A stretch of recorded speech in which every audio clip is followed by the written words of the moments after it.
ॐ विघ्नेश्वराय वरदाय सुरप्रियाय लंबोदराय सकलाय जगद्विताय नागाननाय श्रुतियज्ञ विभूषिताय गौरीसुताय गणनाथ नमो नमस्ते। भगवान सिद्धिदाता गणेश जी का श्री चरण में कोटि कोटि नमन टक्राउँदै त भक्त सज्जन आज को विशेष कथा में अमृतमय श्रीमद् भगवत गीता का कथाहरू हामीले पान गर्नेछौं। सर्वप्रथम पुष्पाञ्जली का मन्त्रहरू सबैले श्रवण गरौं। त्यसपछि आज दोस्रो अध्याय कथा श्रवण गर्नेछौं सज्जन। शान्ताकारं भुजगशयनं पद्मनाभं सुरेशं विश्वाधारं गगनसदृशं मेघवर्णं शुभांगं लक्ष्मीकान्तं कमलनयनं योगिभिर्ध्यानगम्यं वन्दे विष्णुं भवभयहरं सर्वलोकैकनाथं। यं वरं मा वरुणेन्द्ररुद्रमरुतस्तुन्वन्ति दिव्यैस्तवैः वेदैः साङ्गपदाकर्मोपनिषदैः गायन्ति यं सामगाम्। ध्यानावसततगतेन मनसा पश्यन्ति यं योगिनो यस्यन्तन्न विदो सुरासुरगणा देवाय तस्मै नमः। वसुदेवसुतं देवं कंसचाणूरमर्दनं देवकी परमानन्दं कृष्णं वन्दे जगद्गुरुं। भगवान श्री कृष्णचंद्र का श्री चरण में कोटि कोटि नमन टक्राउँदै आज को कथा प्रारंभ गर्नेछौं सज्जन। त आज द्वितीय अध्याय को कथालाई हामीले पान गरौं। बड़ा आनन्दतापूर्वक भगवान श्री कृष्ण का गाथाहरूलाई श्रवण गरौं। ओम श्री परमात्मने नमः। अथ द्वितीय अध्याय।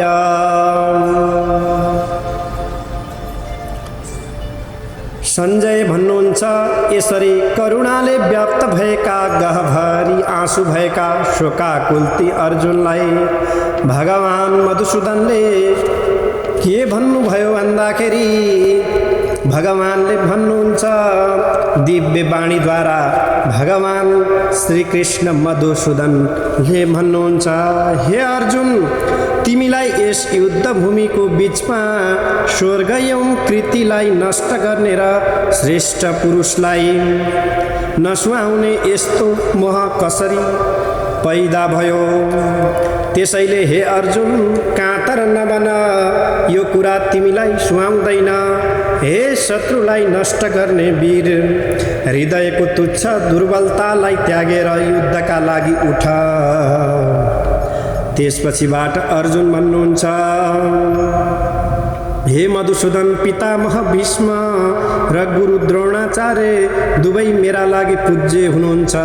हे शत्रुनाशक, म उहाँहरूलाई कसरी बाणहरूद्वारा लड्न सक्दछु? यस्ता सम्माननीय महापुरुषहरूसँग युद्ध गरेर राज्य भोग गर्नुभन्दा त भिख मागेर खानु नै राम्रो हो। यस्ता गुरुजनहरूलाई मारेर हामीले यस संसारमा केवल रगतले भिजेको अर्थात भोग भन्दा अरू के भोग्न सक्दछौं? युद्ध गर्नु र नगर्नु मध्ये कुन उत्तम हो? र युद्ध गरिहाल्यौं भने पनि हामीले जित्छौं कि अर्थात जिति पो हाल्छौं भन्ने हामीलाई के थाहा छैन, केही पनि थाहा छैन। अर्थात हामीले युद्ध गरिसकेपछि जित्छौं या हार्छौं भन्ने कुरा पनि। त साँच्चै जसलाई मारेर हामीहरू जीवित रहनै चाहदैनौं तिनै धृतराष्ट्रका पुत्रहरू युद्धको मोर्चामा अगाडि बसेका छन्। अब कसो गर्ने। यसपछिबाट कायरता रूपी दोषद्वारा मेरो क्षेत्रीयोचित स्वभाव नष्ट भएको छ। मेरो चित्त मोहित भएकाले म धर्मको निर्णय गर्न असमर्थ छु। अत आफ्ना लागि परम कल्याण के हो भन्ने कुरा हजुरसँग सोध्दछु। हे भगवान, म हजुरको शिष्य हुँ, त्यसैले आफ्नो शरणमा आएको मलाई हितको उपदेश गर्नुहोस्। निश्चय नै मेरा इन्द्रियहरूलाई सुकाइदिने यो शोकले निराकरण हजुरबाहेक अरू कसैले गर्न सक्ने म देख्दिनँ। पृथ्वीको निष्कण्टक राज्य अथवा स्वर्गको अधिपत्य पाएर पनि मेरो यो शोक नष्ट हुने छैन। त्यसपछिबाट सञ्जय भन्नुहुन्छ, हे धृतराष्ट्र, निद्रा झै अर्जुनले अन्तर्यामी भगवान श्रीकृष्णलाई यस प्रकार आफ्नो अवस्था बताउनुभयो र म युद्ध गर्दिन भनिकन चुप लाग्नुभयो। हे भारत, युद्धका लागि खडा भएका दुवै सेनाका बीचमा बसिकन यस प्रकार शोक गरिरहेका ती अर्जुनलाई भगवान श्रीकृष्णले मुस्कुराउँदै यस्तो वचन भन्नुहुन्छ। भगवानले भन्नुहुन्छ कि तिमी बुद्धिमानहरू जसरी बोल्दैछौ, अर्थात् बुद्धिमानहरूले जसरी बोल्दैछौ र पनि आत्मा नित्य भएकाले शोक गर्न नपर्ने ठाउँमा शोक गर्दैछौ। वास्तवमा विवेकीहरू त प्राण त्यागिसकेका अथवा प्राणसहित कुनै पनि प्राणीको विषयमा शोक गर्दैनन्। म आजभन्दा पहिले थिइनँ, त्यसै गरिकन तिमी र यी राजाहरू पनि यस जीवनभन्दा पहिले थिएनन् भन्ने कुरा होइन। त्यसै गरिकन हामी सबै यो शरीर नष्ट भइसकेपछि हुँदैनौँ भन्ने कुरा पनि होइन, किनभने हामी सबै शरीरको जन्म र मृत्युदेखि पर छौँ। जसरी जीव यही शरीरमा रहँदा रहँदै बाल्य अवस्था, यौन अवस्था र वृद्ध अवस्था आउँदछन् जान्छन्, त्यसै गरिकन एक शरीरपछि अर्को शरीर पनि फेरिँदै जाने हुनाले बुद्धिमान व्यक्ति यसबाट मोहित हुँदैनन्। हे भारतवंशी कुन्ती पुत्र अर्जुन, इन्द्रिय र विषयको संयोगबाट चिसो, तातो, सुख, दुःख आदि सबै प्रकारका अनुभव हुन्छन्, तर यी सबै अनित्य अर्थात् आउने जाने भएकाले तिमीले यी सबैलाई सहन गर। हे पुरुष श्रेष्ठ, जुन पुरुषलाई यी सुख दुःख आदिले अर्थात् व्यतीत गर्दैनन्, त्यस्तो सुख र दुःखमा समान रहने धीर व्यक्तिले नै मोक्ष गतिलाई प्राप्त गर्न सक्दछन्। वास्तवमा असद संसारको कहिल्यै पनि अस्तित्व छैन र सत आत्माको कहिल्यै पनि अभाव छैन बाबु। यसरी तत्त्वदर्शीहरूले सत र असतको यथार्थलाई निर्णय गरेका छन्। जसरी सम्पूर्ण संसारलाई व्याप्त गर्ने आत्मा अविनाशी छ र यो अव्यय तत्त्वको कसैले पनि नाश गर्न सक्दैन भन्ने कुरा राम्ररी बुझ। यी शरीरहरू निश्चय नै नाशवान छन्, तर शरीरभित्र रहने जुन आत्माका लागि यिनीहरू खडा भएका हुन् त्यो आत्मा चाहिँ अविनाशी, नित्य र अलौकिक प्रमाणहरूद्वारा जान्न नसकिनेछ। त्यसैले हे अर्जुन, तिमी युद्ध गर। जसले यो आत्मालाई मार्ने या मर्ने भनेर मान्दछन् त्यस्ताले वास्तविक कुरा बुझेका छैनन्, किनकि यो न त मर्दछ न कसैलाई मार्दछ। यो आत्मा न कहिल्यै जन्मिन्छ न त मर्दछ। यो पहिले नभएर अहिले भएको अथवा अहिले भएर पछि नहुनेवाला पनि होइन। यो त अजन्मा, नित्य, शाश्वत र पुरातन हो। एवं शरीर मर्दा पनि यो मर्दैन। हे कुन्ती पुत्र, जसले यो नित्य, अविनाशी र अजन्मा आत्मालाई यथार्थ रूपमा जान्दछ भनेपछि त्यो व्यक्तिले कसैलाई स्वयं मार्न अथवा अरूद्वारा मार्न लगाउन पनि कसरी सक्छ र? जसरी मानिसले थोत्रा कपडाहरूलाई त्यागेर अरू नयाँ कपडाहरू धारण गर्दछन्, त्यसै गरी जीवले पनि थोत्रिएको शरीरलाई त्यागेर अरू नयाँ शरीरहरू ग्रहण गर्दछ। यसलाई न शस्त्रहरूले काट्न सक्दछ, न त आगोले नै डढाउन सक्दछ, त्यसै गरी न पानीले गलाउन सक्छ, न त हावाले नै सुकाउन सक्दछ, न काटिने डढनाले नगल्ने र नसुकेको अर्थात् नसुक्ने यो आत्मा नित्य सर्वव्यापी स्थिर अचल र सनातन छ। यो अविकारी आत्मा इन्द्रियहरूको विषय नभएकोले अज्ञेय र अचिन्त्य छ। त्यसैले तिमीले आत्मालाई यस्तो रूपले जानेर शोक गर्नु उचित छैन। हे अर्जुन, यदि तिमी आत्मालाई शरीर जन्मे पछि जन्मिने र शरीर मरेसँगै मर्ने भनी जान्दछौ भने पनि अवश्यम भावी अर्थात् अवश्यम भावी हुने कुरामा तिमीले यसरी शोक गर्नु उचित छैन। जुन कुरालाई बुझ, निश्चय नै जन्मिएको वस्तु अवश्य मर्दछ र मरेको पनि अवश्य जन्मिन्छ। त्यसले यो जन्म स्मरणको अर्थात् जन्म मरणको चक्र अपरिहार्य भएकाले तिमीले शोक गर्नु उचित छैन। हे अर्जुन, सम्पूर्ण प्राणीहरू पहिला अव्यक्त ब्रह्म रूप नै थिए, बीचमा शरीर अर्थात् शरीर आदिको रूपमा व्यक्त भए र अन्तमा त्यही अव्यक्त तत्त्वमा गएर मिले भने यस विषयमा किन रुनु, किन कराउनु? आत्मा दुर्बोध्य भएकाले मानिसले आत्मालाई आश्रयपूर्वक हेर्दछ। बोल्नेले पनि आश्रय माने झैँ बोल्दछ र सुन्नेले पनि अचम्म आश्रय माने झैँ सुन्दछ। सुन्दा सुन्दै पनि कसैले यसलाई बुझेको छैन। हे अर्जुन, सम्पूर्ण प्राणीको शरीरभित्र रहने यो आत्मा अवेद्य छ। त्यसैले नित्य आत्मरूप भएका सम्पूर्ण प्राणीहरूका लागि तिमीले शोक गर्नु पर्दैन। तिमीले आफ्नो स्वधर्मलाई हेरेर पनि विचलित हुनु हुँदैन, किनभने क्षत्रियका लागि धर्मानुकूल युद्ध गर्नुभन्दा अर्को कल्याणको कुरा कुनै पनि छैन।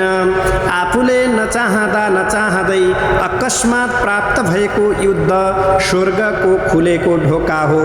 हे अर्जुन, स्वधर्म रक्षाका लागि प्राप्त गरिने यस्तो युद्ध त भाग्यशाली क्षत्रियहरूले मात्र पाउँदछन्। यति हुँदै पनि तिमीले यो स्वधर्मरूप युद्ध गर्दैनौ भने तिमीले आफ्नो धर्मलाई त्यागिकन पाप बटुल्दछौ र कृतिलाई पनि नष्ट गर्दछौ। प्राणीहरूले अनन्तकालसम्म तिम्रो अर्थात् अपकृति गाउनेछन्। गुणहरूले युक्त भइकन प्रतिष्ठित भएको व्यक्तिको लागि अपकृति अर्थात् अपकृति हुनु त मर्नुभन्दा पनि बढी लज्जा हो। कौरव महारथीहरूले तिमीलाई आफ्नो पक्षका वीरहरूदेखि डराएर नै युद्ध त्यागेको भन्ने मान्नेछन्। पहिले तिनीहरूका माझमा तिमी सम्मानित भएको अर्थात् भएको भए तापनि आज युद्ध त्याग्नाले तिरस्कृत बन्नेछौ। तिम्रा शत्रुहरूले तिम्रो प्रबल सामर्थ्यलाई निन्दा गर्दै धेरै नचाहिँदा कुरा समेत भन्नेछन्। यो भन्दा दुःखको कुरा अर्को के हुन सक्दछ र? हे कुन्ती पुत्र, यदि युद्धमा मारियौ भने तिमीले स्वर्ग प्राप्त गर्नेछौ र युद्ध जित्यौ भने त पृथ्वीकै भोग गर्नेछौ। त्यसैले तिमी निश्चय गरिकन युद्धका लागि उठ। सुख दुखे समय कृत्वा लाभौ जया जयौ ततो युद्धाय युज्येषु नैवं पापमवाप्स्यसे। अर्थात् युद्धको लाभ हानि, जय पराजय या सुख दुःखलाई अर्थात् बराबर सम्झिकन तिमी केवल युद्धका लागि डट। यसो गर्नाले तिमीलाई पाप लाग्ने छैन। मैले तिमीलाई सांख्य ज्ञान बताएँ। अब कर्मयोगको विषयमा यो कुरा पनि सुन बाबु। हे अर्जुन, कर्मयोग विषय ज्ञानले युक्त भयौ भने तिमीले कर्म बन्धनलाई नष्ट गरिदिनेछौ। यो मोक्ष मार्गमा साधकको कुनै पनि प्रयास नष्ट हुँदैन र कुनै उल्टो फल पनि हुँदैन। थोरै धर्मको आचरणले पनि महान संसार भयबाट रक्षा गर्दछ।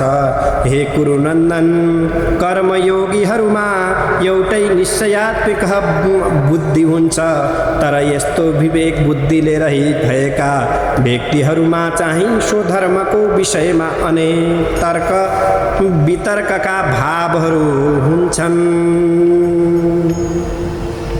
हे अर्जुन, अविवेकीहरू केवल सुन्दा मात्रै राम्रो लाग्ने वचन बोल्दछन्। वेदका सकाम कर्म फलहरूमा मात्र तत्पर रहने तिनीहरू अर्थात् स्वर्ग भोगभन्दा उत्तम अर्को कुनै कर्म छैन भन्दछन्। स्वर्गलाई नै परम फल मान्ने यस्ता सकाम व्यक्तिहरू भोग र ऐश्वर्यको प्राप्ति गराउने अनेक सकाम कर्महरूको वर्णन गरिएका तिनै वचन बोल्दछन्, जसले कर्मफलको रूपमा संसारमै बारम्बार जन्माउँदछ। भोग र ऐश्वर्यमा आसक्त भएका यी दुवैद्वारा चित्त विचलित भएका व्यक्तिहरूको मनमा निष्काम कर्मयोगको निश्चयात्मिका बुद्धि उत्पन्न नै हुँदैन। हे अर्जुन, वेदहरूले पनि त्रिगुणात्मक संसारलाई नै बताउँदछन्। तिमी चाहिँ त्रिगुण रहित निष्काम बन। नित्य सत्वगुणमा अवस्थित योग क्षेमको चिन्ताले रहित र सुख दुःखको द्वन्द्वले शून्य भइकन जागा बन। जसरी थोरै जल भएको जलाशयमा पनि जलमा हुनुपर्ने सबै तत्त्वहरू हुन्छन्, ती सबै तत्त्व जलै जलले पूर्ण समुद्रमा सजिलै हुन्छ। त्यसै गरिकन सम्पूर्ण वेदमा बताइएको कर्मफल पनि तत्त्वज्ञानीहरूका लागि स्वत प्राप्त हुन्छ। तिम्रो कर्म गर्नुमा नै अधिकार छ, फलमा होइन। कर्मफलमा आसक्ति गरिकन तिम्रो आफैलाई फल प्राप्तिको कारण नठान र अकर्ममा पनि तिम्रो रुचि नहोस्। हे धनञ्जय, तिमीले आसक्तिलाई अर्थात् त्यागिकन कर्मनिष्ठ भएर निष्काम कर्महरू गर। कर्मफलको सिद्धि र असिद्धि दुवैमा समान भावले रहनुलाई नै योग भनिन्छ। हे धनञ्जय, समत्व बुद्धिले युक्त निष्काम कर्मयोग भन्दा सकाम कर्म अत्यन्त निष्कृष्ट छ।